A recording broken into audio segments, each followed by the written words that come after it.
All right. This video is going to be a product slash service review on a place called the Carb Shack. This place is in Tullytown, PA, and the contact person that I went through this, what for me was a nightmare, his name is Dean. So I'm going to give you a quick backstory, because people should know this, man. Okay, I'm more happy to give a positive review, but I'm so incensed about what happened here. I'm going to give you a backstory. I felt like building a motorcycle last spring, right? So the date today is March 10th, 2023. So, you know, less than a year ago, somewhere in the spring. I'm gonna have to pull all my receipts because I'm going further than doing just a bad review. So anyhow, backstory. I felt like building a motorcycle. Bought an '82 Suzuki GS1100G. I found it in this guy's museum of old motorcycles, man. I mean, it was more like a home junkyard, but I mean, it was a museum. And the bike had 9,000 miles on it. So, you know, it was sitting for a long time. So I decided this is going to be the bike. I'm going to grab it. It's got a neat shape to it. It's got a big motor. It's a Japanese motorcycle. That's what I like. And so I got the bike. And the first thing I did was, I'm not a big carburetor person because in my time it's been fuel injection. Okay, so I decided I was going to find a good carburetor place, get the ultrasonic cleaning, get it rebuilt, and have them do a performance jet kit. You know, while it's apart, it just makes sense. So I found the Carb Shack was recommended to me, and now the guy's got good reviews, but that is not the case. He's got a couple bad ones, but that is not the case with my experience. And I don't know what he's done with everyone else, but I know what's going on here, and it's not what I paid $650 for. You know, that's what the bill ended up being, $650. Not to mention all the time and money I put into trying to make this bike run right, and it never would. I actually had got to the point where I just parked the bike and rode one of my other ones. So since this carburetor experience, I have become a carburetor person. I've rebuilt a few other ones, way more complicated than this also, but gotten a really good understanding.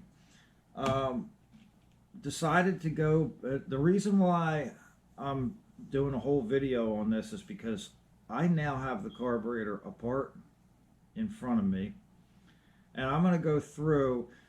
There's two reasons that I'm going to do an entire video on this and not just get up and talk. I want to prove it to you. I'm going to take this guy to court. I want my money back and then some. So I called up Dean, and I told him flat out. I said, look, I'm not a carburetor person. So as far as dialing this in, like what can I expect? He asked me flat out, are you a mechanical person? I said, absolutely. He said, if you're even a little bit mechanical, I can get you through it on the phone. And I was like, okay, all right. So I told him, I said, I'm happy to pay for anything. I don't want you to chintz on anything, because when it comes to stuff like that, I'm a negotiator. But when it comes to stuff like this, and you have a specialized expert, I will pay him or her whatever they need, whatever they think they should be getting. I wanted to eliminate this as ever being a problem while I was building this motorcycle, okay, so that I could concentrate on everything else that I'm very familiar with. And I suffered with this bike, and these carburetors could never be dialed in properly. It was a problem. I also told Dean, I said, look, this before I sent anything out, before we made the transaction, I said, look, I mean, after you send me the carburetors, I got no problem. You know, he's over an hour away from me, but that's a nice motorcycle ride. I said I got no problem, you know, riding a motorcycle up there, and so you can, you know, fine tune, dial it in. You know what I mean? And then I just, you know, I'll make a motorcycle ride out of it. He's like, yeah, oh yeah, yeah, you can do that, yeah. None of that happened. He refused to do that. I asked him if we could do that, you know, after I was initially having problems. You know, I called him up when I got them in. I said, hey, look, it's running real good. It was in the early stage, but it's just breaking up at 7,000 RPMs. Now my motorcycle gets 9,000, maybe a little more, 9,500, I forget. It's over at the garage. So I got a few other ones. I don't exactly remember. It's 9,095, something like that. So he instructed me to, you know, raise and actually, let me see, drop the clips. He said to give it more gas because it was breaking up. So this is your, you know, your slide needle jet. This meters the fuel coming out, right? It sits in here. Oh, wrong side. It sits in here, and this piston moves up, and it meters the fuel coming out. You know, that's your main jet, you know, and it moves up and down with the airflow. It moves up and down with the airflow and meters it out. So he instructed me to start taking a look at that. You know, whatever. I took the tops of those carburetors apart. This is no lie. This is dead honest, man. Raising, dropping, half notches. You know, using the tiny washers and doing a half a raise, a half a drop. I mean, I did everything. I messed with these mixture screws. Did it all by the book. I could never get any relief. This motorcycle would never make it to 9,000 RPMs. Okay, and I did a valve job on it. I'm just telling you all this so I can let you know it's none of those other factors. I did a valve job on it, okay? The clearance is perfect on them. I did a compression test, 130 PSI across all 4 cylinders, which is incredible. I didn't even believe I was getting that much. I couldn't believe it. 40-year-old motorcycle. You know, I put Dyna ignition coils in it. I put new wires, new plugs, new plug caps, everything. Did everything. You know, obvious stuff, oil and filter change, all that. Went through the electrical. You know, there was some burnt harnesses. I did all that before I ever even got the all that wiring stuff, before I even ever got these back. I went through the whole bike and took care of it. So anyhow, here we are 10 months later. I actually just parked the bike, man. Like, I would run it once in a while, but I actually just parked the bike. I just got sick of it, man. And I had to step away from it, work on one of my other vehicles, and so now here I am. I wanted to get back after it. I've tried 87 gas, 89 gas, 91, 93. I've done all that, man. So now I decided my setup is I have, and you'll see them over there in a minute, but I have open air pod, K&N, official K&Ns too, open air pod filters, a jet kit, and a Delcovic 4-to-1 exhaust. It's a nice setup. It belongs with a stage 3 jet kit. So I decided to go back after it, you know what I mean? And I got a fresh set of plugs. I can't tell you how many fresh sets of plugs I put in this bike, because sometimes you just need to just put new plugs in just to keep trying to tune it. And I decided, you know what, I'm gonna put the smaller main jet in. I'm just gonna put my air box back in it. It'll be just a little bit above stock. It's not what I wanted to happen, but you know, this is where we're at now, and I need the machine to just work properly. So I'm gonna go over a couple things with you here. I got the carburetor out. I mean, I've had it out before, you know, but now I look at a carburetor a lot different of a light. You know, I'm not going to sit here and tell you I'm some expert, but I know mechanical stuff, and I know what has to be replaced and what can be let go. And what I saw going through these carburetors, it's crazy. I'm going to tell you about the first thing. Let me see, that's the vacuum port. Let me see. All right. The first thing that happened, probably a couple months after I had this bike moving, Dean took a couple calls from me, and then he stopped returning my calls. And he told me, I said, look, I'll just ride it up there real quick and you can take a look. Oh no, I got 20 bikes here.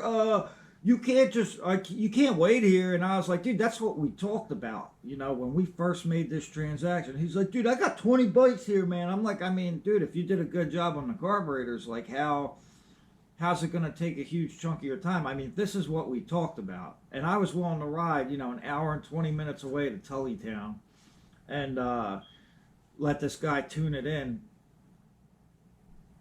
No, I got to be careful what I say here. Anyways, I actually was going to make this video last night when I first opened all this up. But, I mean, it was not going to be a nice video. I don't know how nice it's going to be right now, but the first thing is these hoses are like relief hoses, okay? These two hoses. Now, he says in the, I'm going to find my tablet. There it is. I'm going to pull up, I got the website up on here. And there we go. I'm just going to give you, see, this is the Carb Shack, right? Okay. So I'm just going to give you a read on what he says he's going to offer you. This is for the purchase of our carburetor restoration service for carburetors only. You need to have your own carburetors sent to us, and you are not buying carburetors from us. We are rebuilding your carburetors. Carburetors must be rebuildable. How this works. Contact us with any questions before buying. Did that. Buy it. We'll contact you to discuss any details if needed. Ship your carbs to us at your cost. We'll pay the return shipping. Please package carefully and consider the shipping insurance. A little extra security gives us both peace of mind. We will rebuild your carbs. We ship your rebuilt carbs back to you at our cost. Our carburetor service includes a thorough cleaning and bench testing. We'll talk with you about the conditions of your carburetor. Clear pictures are helpful. None of that happened. And any parts are broken or missing. Our turnaround time is typically 10 days. Turnaround time, let me see. Turnaround time can vary depending on condition or extra parts needing to be ordered. If your carbs are missing parts or are in need of replacement parts, there will be an extra charge discussed. The costs are usually minimal. It is not possible for us to tune the carburetors perfectly to your bike without it being in front of us, but our expertise helps us get pretty damn close, right? So that's what he says he's selling. Okay, when your motorcycle breaks up 2/3 of the way through its cycle, that's not pretty close. That's not remotely close. That's so far out. Anyways, so after wrestling with these, I sent the carburetors to him, and I sent them in just like this. All the hoses were still on it. These are carburetor parts. You go to the Honda dealer, the Suzuki dealer, and they pull up the picture. These are all carburetor parts. These hoses go to nothing. They lay down under the bike. They're just relief hoses, The fluids have to, be able to contract in there, or else the flow gets binded up. So anyways, I'm just like, all right, I gotta start looking at this, after I just couldn't dial this thing in. Something wasn't right. I shouldn't have been doing that. I popped this hose off first. It was right there, easy to grab. I popped it off, right, and it was like crunchy. And I was like, oh wow. Maybe they put like steel wool in there, you know what I mean? Because sometimes people do stuff like that instead of putting the filter at the end, right? So I had it off, and I'm like crunching it actually right down there on this table, and I'm crunching it, and I'm like, and then boom, like a cocoon falls out of it, right? And then I'm like, there's still crunchy stuff in there, and I'm like, you gotta be kidding me, you know? Boom, boom, boom. There was like 6 cocoons, like all the way up this thing. This one was open. This one full of cocoons, right? You can't balance the carburetor like that. You got one side of the relief. You can't balance it. The carburetor has to be balanced after it's rebuilt. So anyways, there was that, you know. The other thing is, while I was in trying to adjust the clips, as I was telling you earlier, they have spring in them, okay? That's that return spring, right? If you look close, that spring is bad right there, right? I hope you can see that. I'm going to save the spring, but you can see, probably if I get that angle right there, you see that guy's popped out more and this is spread out. You don't think that's a big deal, but that's a big deal, right? If that spring's not working properly in there, your metered fuel for your mid-range, it's not going to be working properly on one of 4 carburetors. These things have to move it like in unison, okay? It's an old technology, but these things were precise, especially, in my opinion, the Japanese ones. But you can't be doing this stuff, you know? So anyways, there's that. Luckily, the wonderful Montgomeryville Cycle Center had one spring left in stock yesterday. He flat out told me yesterday, make sure these springs are good. I said, one of them's got a stretch in it, like a little kink. He said, you can't do that. You know, told me flat out. Luckily, they had one 40-year-old spring. Probably not 40 years old, but, you know, sitting there, right? So I had also gone up there because I drained the float bowls to put a totally different gas in. I'm trying, you know, just trying everything, right? So you can see that's a brand new copper washer right there, crush washer, okay? I just put those on yesterday.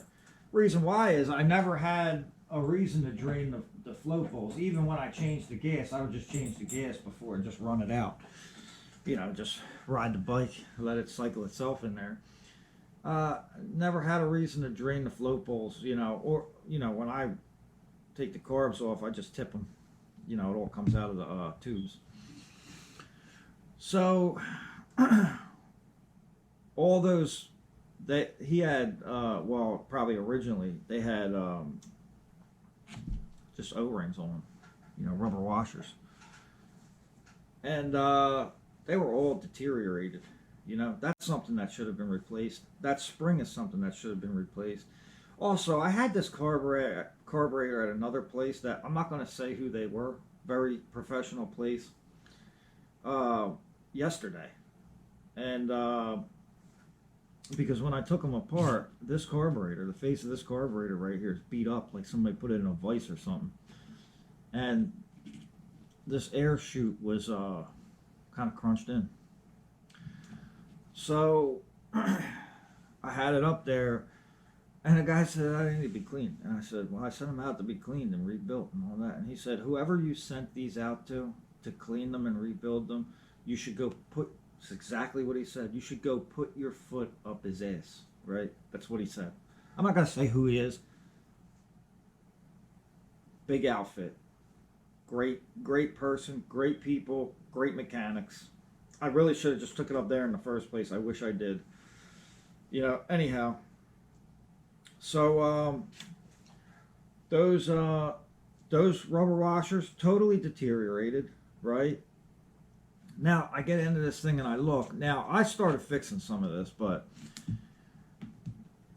these air circuits right here, taking them in, is what pushes that piston up, right? The diaphragm, the needle jet piston pushes it up. You know, it calculates, you know, not calculates, but feels a certain airflow, pushes up a certain amount, releases a certain amount of fuel. Real easy. This was crunched in. I actually had to file it open a little bit, you know, start cleaning some of this up. Now, I've been told that's not going to make a bit of difference. By by a professional. So it's just something I would have addressed. If this was mine and somebody sent this to me, I would have addressed it. I don't know. They said it won't make a bit of difference, though. Anyhow, moving right along. This DynaJet right here was like the pocket. You know, you have to, for the jet kit, you have to put a larger DynaJet in for the stage 3. So I'm gonna save all this stuff, but I mean, dude, this jet's mangled. This jet, it's like they probably had to force it in because this was all smashed up. Maybe. I don't see how else it could have got like that. Now the top's like all bent. I don't know that you can see that, you know, but the top's like all bent and mangled. Now the hole was also compromised, like with a little bit of burr, you know, from, you know, pushing this. But these are only brass, man. Like they mangle quickly, easily. So I had actually, while I was in there, I just, you know, kind of rounded the burr out of that path. Do I think that would make a ton of difference? Nope, not really. I mean, if you're claiming to be a great carburetor person, I think you take care of that. Simple circular file. Get in there, clean it up a little bit. This is soft metal. Would come right off, blast it, whatever. You know. So moving right along.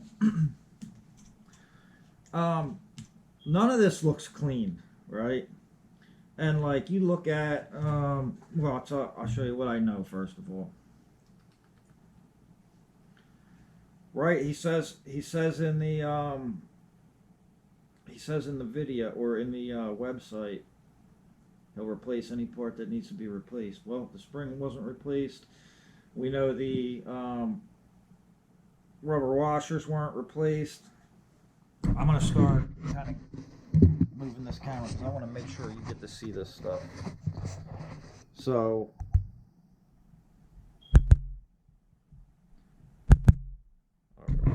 So, this is a washer, and you can see it. This is the washer between the main jet and where it's, you know, screws into. Now I know that's not going to be great, but if you look, I'm going to save all this stuff. But if you look, this washer is like tacoed, and it's like cracked. So there's all these segments, right? But I don't know. Maybe it's supposed to be like that. Maybe it's not. Whatever, dude. But what I'm saying is it ain't flat, okay, like all the rest of them are. All the rest of them are nice and pristine. This one's like got segmented cracks in it, and I don't know that you can see that. You know what, let's see if we can get a little, see if we can shed a little light on the subject here. Just put it through my dirty magnifying glass. Let's see.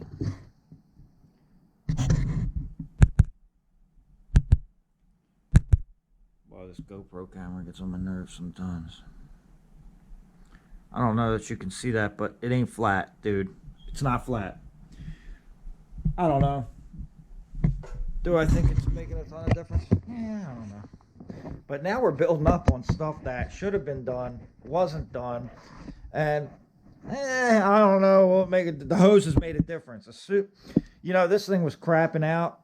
And then as soon as I took the hoses off, the whole early range on it, you know, my cocoon hoses and put regular ones on, the whole early range on it came back to life. So, let's see here, where are we at? Okay. So, now there's that. We got that crazy washer. We got that crazy DynaJet and socket.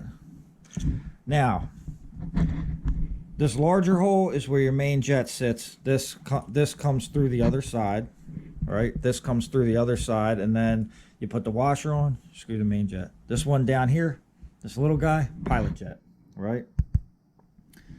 That's for your pilot jet, and it gets the pilot jet. They're right over there. I'm going to talk about them in a minute, right?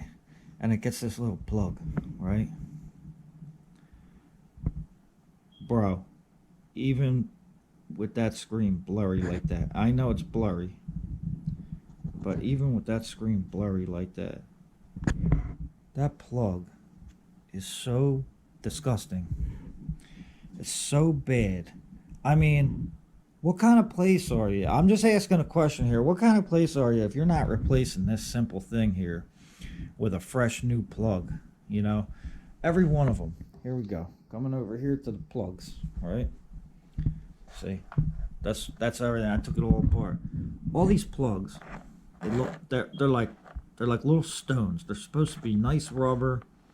They're so dry rotted. You can't believe it. Any one of them you pick up. Any one of them you pick up. They're caked with this old fuel crap. That shouldn't have been in there if they were cleaned properly. I didn't put nothing but 3,000 miles on this motorcycle. So we got a bad spring, a bad washer, a mangled air jet, bad plugs, bad float bolt O-rings, right? I'm not even at the worst part yet. I don't think these pilot jets were ever taken out. I took them out yesterday and it was a battle. Okay, so I don't think they were ever taken out. First of all, they're a different shade. You know, these are nice and shiny over here, easy to come out. These are like darker, hazed. You know, I can't say for certain, but you draw your own conclusion. These, all the little, look, you can see right there, right? All these little side holes, these have to be free and clear of any dirt and debris and buildup, you know? Like you could see, you probably can't see it on the camera, but some of these are, let me try and find one that's so bad. I stuck a pick in them yesterday, which you're not even really supposed to do, but because I didn't care. I got a rebuild kit coming because, you know, nobody else was going to do it, right?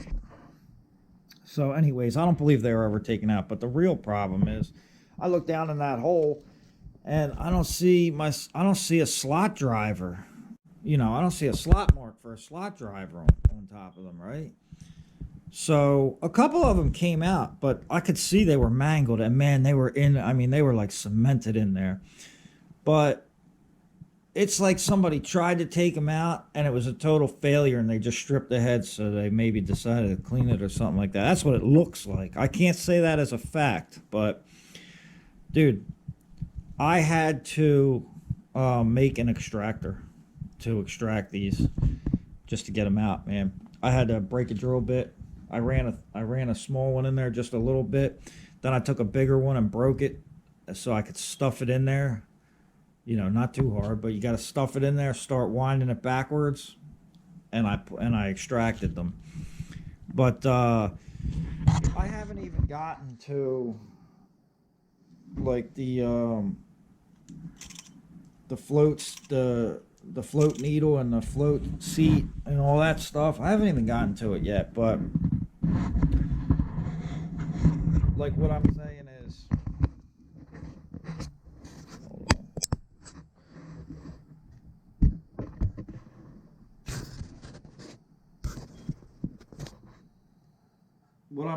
I mean, you hear me, if you watch any of my videos, you hear me, like when something deserves praise, it gets praise.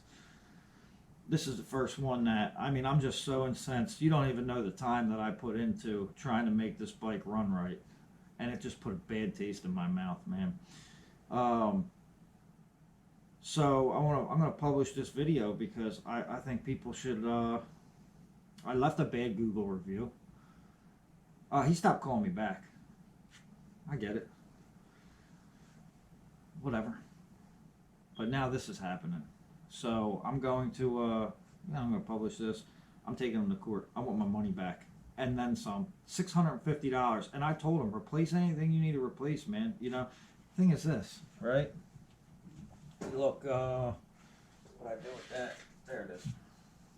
I pulled a couple things up for you. You look at...